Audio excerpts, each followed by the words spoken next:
తల్లిదండ్రి పేరు మీదరా తాన వల్ల తల్లి దోషిల్ల నీళ్ళురా నీళ్ళ అర్పణ చెయ్యబడ్డరా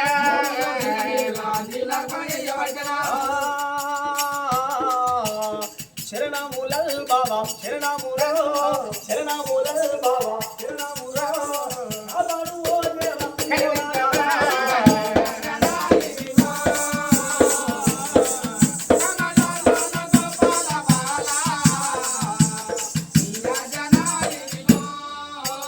చేసిన వారు ఏం చేస్తాండ్రు మరి ముందొక్కలు ఏరవచ్చిండ్రు ఆ ఏడు కమ్మల గుడిసె లోపల కన్న తల్లి పేరు మీద ఏది పొన్నాల దేవి పేరు మీద పోరంగి మహారాజు పేరు మీద 2 దీపాలు ముట్టించిండ్రు మరి ఏనాడు దానం చేసుకున్న వాళ్ళు మనిషికి ఒక మల్లె పుష్పం చేతులు పట్టుకొని ఆ 7 కమ్మల గుడిసె కాడి ఏరవత్తండ్రు ఆ కోతుల కాడ మల్లె పుష్పాలు వేసి తల మంచి దండాలు పెట్టి సావుకొచ్చిన వాళ్ళు ఉండరాదా ఎక్కడోళ్ళు అక్కడ వెళ్ళిపోతున్నారా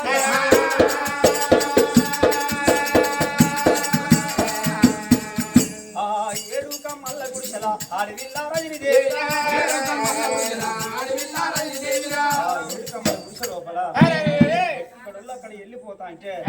ఒంటరిది అయితే మిగతా జీవి లెక్కన కన్న తల్లి రజనీదేవికి చూసినవా ఏడ్దామన్నావు ఊపుకుంచడం ఎవరు లేదు కంటికి దారులు తీస్తాంది ఏడిచి ఏడిచి కళ్ళలో నీళ్లు ఒడిసిపోతున్నాయి కన్న తల్లికి ఆకరాయ కడుపుకు అన్నం లేదు రూపలయ నోటికి పచ్చి మంచి నీళ్ళు ఇచ్చే గతి కూడా కన్న తల్లికి లేదు ఎవరుండో వీళ్ళకి వాళ్ళు వెళ్ళిపోయిన వాళ్ళ కన్న తల్లి ఒంటరిగా ఒక్కటి ఆడవిల్ల రజనీదేవి మిగతా జీవై చెప్పి 7 కమ్మల గుడిసె లోపల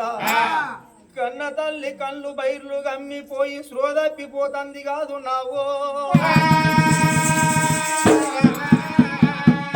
7 కమ్మల గుడిసె లోపల శ్రోదప్పిపోయి పడిపోయి మరి ఆ చోట ఉండంగనమ్మా ఊరు లోపల మరి మనిషికి చందా వసూలు చేయలేదు అదే డబ్బు పట్టుకున్నారు తెల్లారు తంది పొద్దుకు తంది 3 రోజుల పక్షికి పెట్టాలి అని చెప్పి లోగిల